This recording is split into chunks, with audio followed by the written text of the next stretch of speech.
Hey everyone, it's Mike with It's Pittsfield Tonight. I'm going to jump right into it. I'm here with our city council president and at-large councilor, Peter Marchetti. Peter, thank you for doing this today. And I guess basically for those that might not know you, if you could just introduce yourself. Sure. So, as you said, my name is Peter Marchetti. I have been involved in the political circuit for more than 20 years. As a child, I had a desire for politics, and so when it came to a day where I could run for public office, I took on that challenge. I think people look at us as a political person. My daytime life, my full-time career, I work for the Pittsfield Cooperative Bank. I'm currently the Senior Vice President of Retail Banking and Operations. I think I'm probably best known as the guy who runs Pittsfield's 4th of July Parade, which unfortunately we're now about to have our second year of hiatus of 4th of July parades. On a personal note, I'm a bowler, and I've spent the last 30 years coaching youth bowling. Wow. So, Peter, are you a lifelong Pittsfield guy? I'm a lifelong Pittsfield guy, born and raised here. Graduated. Which school did you Graduated graduate from? Pittsfield High, Okay. 1986. It's funny, earlier we talked about Morningside as we were getting prepared to do the interview, and I was basically lived in Morningside from the age of 2 until the time that I was an adult. And then in 2002, I bought my parents' house and moved back to where I grew up for about 18 years. And that's where you are now? No, now I'm on Valentine Road. Oh, okay. I bought a house 5 years ago on Valentine Road, but I spent from 2002, 13 years, 2002 to 2015 in the home I grew up in as an adult. That's pretty cool. Yeah. So, well, I guess I'll ask you what I've asked everybody. When you decided to run for office, was there any certain situation or something that motivated you to say, I want to run for public office? There really wasn't. When I was in a younger kid, I was fascinated by politics. I loved the debates. I loved watching stuff. And so as a kid, you dream and you write down dreams on paper. I'm sad to say that by the year 2030 something, I was going to be president of the United States. So I didn't quite follow my dream, but I was going to be a city councilor. I was going to be the mayor. I was going to be a senator. I was going to be a governor. I was going to run for president. And it was just that thing. I don't know where it came from, and it might be, the first year that I took out papers, people were like, who's he? Where'd this kid come from? Right. I didn't come from a political background family. It was, what can I do to make the place that I grew up in a better place? I mentioned coaching bowling. I bowled in a junior league from the age of 5 until I was 18. And when I was 18, I became a coach. Right. We all have our pasts. Where do you bowl now? Well, we don't at the moment. We're waiting to see if Ken's. There is a possibility that Ken's reopens. Wow, really?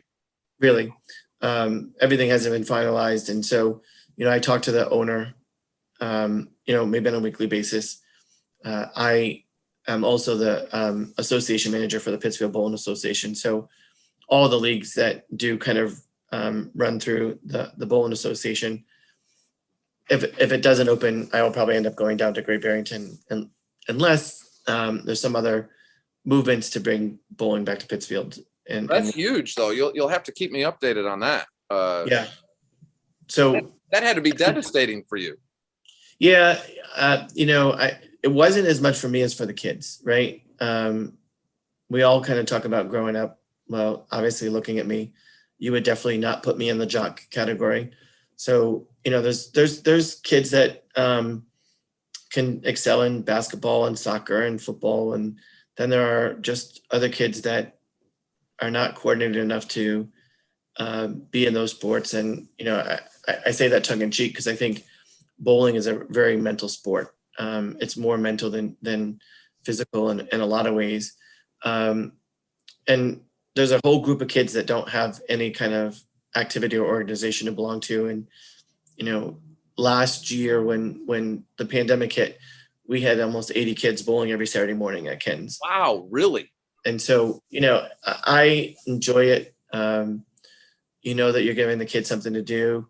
You're keeping them off the street, and getting them to be able to enjoy the team rivalry that you would get in other sports, but you can get the same in bowling.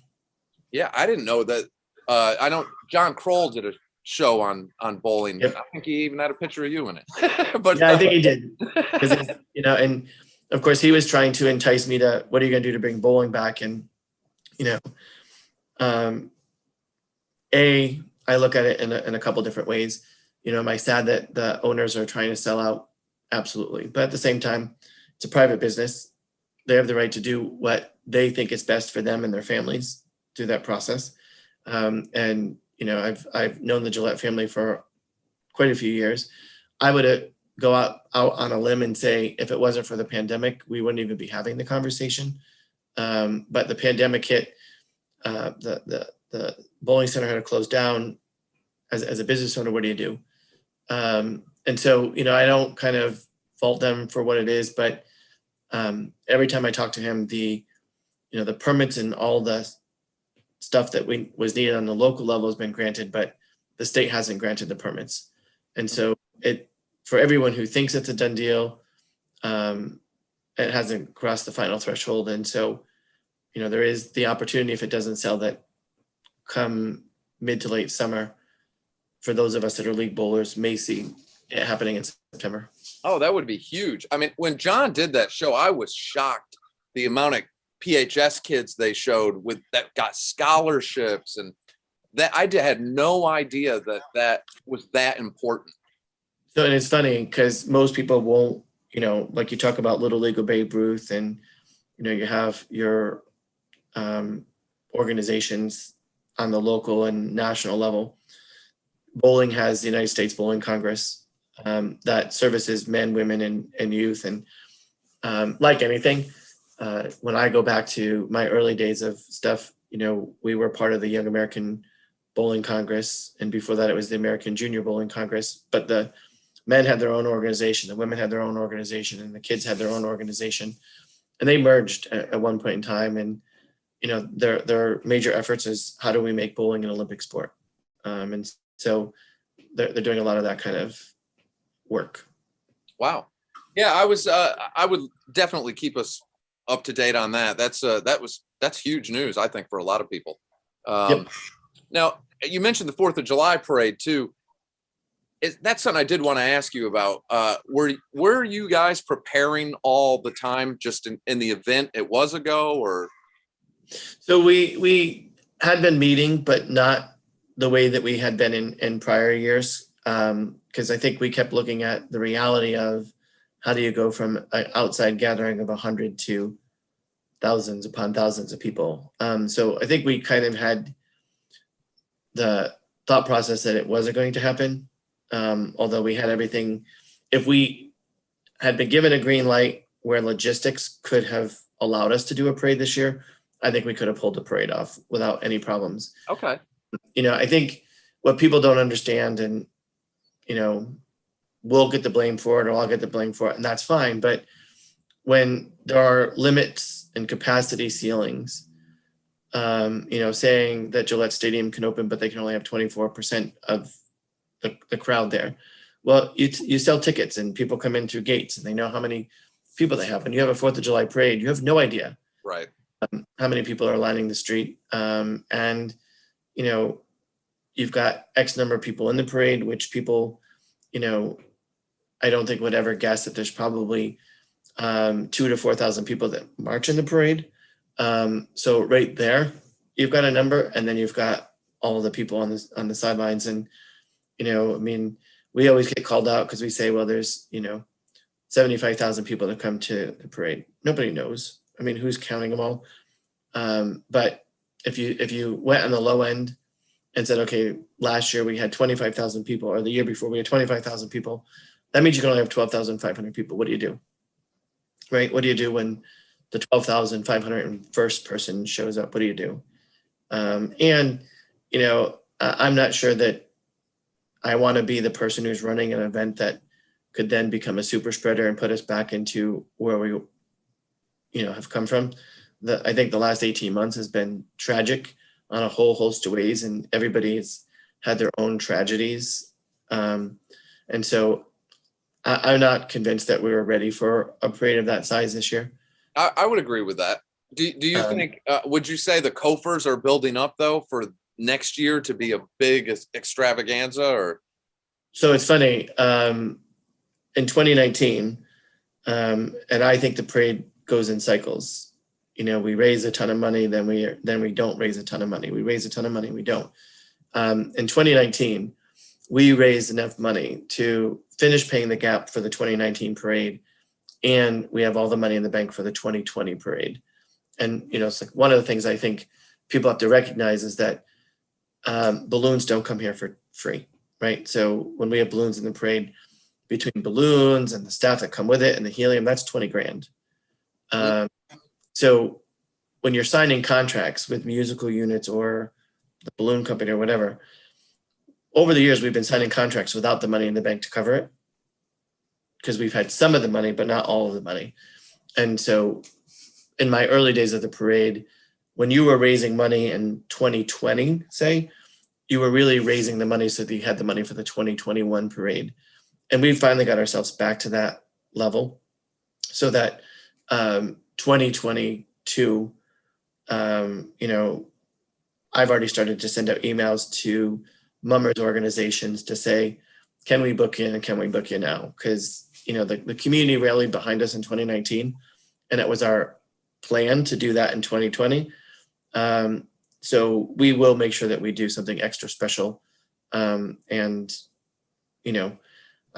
heard from a number of people, well, yeah, you guys are having money problems, or you had money problems, and people are tired of doing it. And, you can take it for what I'm saying, but 2022, we will do better than average for the year to kind of.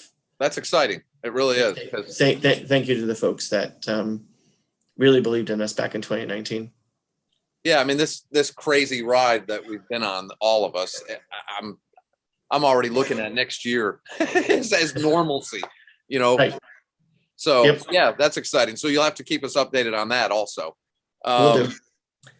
And I guess, I don't want to make this too long, but what would you say then, because this is just such a weird, I won't count this last term. I really don't know how to talk about that with everybody. But what would you say you're the most proud of as your time as a counselor? Well, I think the efforts that I put into the neighborhood initiatives are like really important to me. I think there's a number of them. One, the neighborhood initiatives, really trying to work with residents, and we all get labels of one shape or another, and so I'm a Morningside native, right? I went to Morningside Community School the very first year that it was open, where I was going to school at Mercer. So I went to Morningside, I went to Reed, I went to PHS. I spent my life in that neighborhood, and there's a lot of great attributes to it, and there's also a lot of things that need some work. And if you can roll up your sleeve and try to help people, I think that you and I could compare notes. The bottom line is that you can't help those people unless they trust you. And when they're dealing with government, the lack of trust sometimes isn't necessarily there. And so, there's a lot of work there. I think, some of the financial oversight stuff that I had done, my first year of campaigning, I talked about the fact that the city council needed an audit committee. And, the role of the audit committee since then has been kind of ramped up into the finance committee. But, we do have council rules that require, quarterly updates of the fiscal condition of the city. And a lot of that comes from way back when folks were saying, well, We didn't really know what was going on with the insurance. We didn't really know what's going on this. We really didn't know what's going on that. You know, most of the people don't understand the process behind the scenes. Every member of the city council gets a financial report on a monthly basis. So, you know, if people are going to say that they don't know, it's either that they didn't read the report that they got or they didn't understand the report they got. But Were those monthly reports monthly during the pandemic also, or? they are. Where they get bogged down is when we get to the close of the fiscal year. So like after June 30th, until they've closed out the prior fiscal year, you don't really get the reports. And so you may not get them in July, August, and September. But in September, you'll get July's, you'll get August, and you'll get September.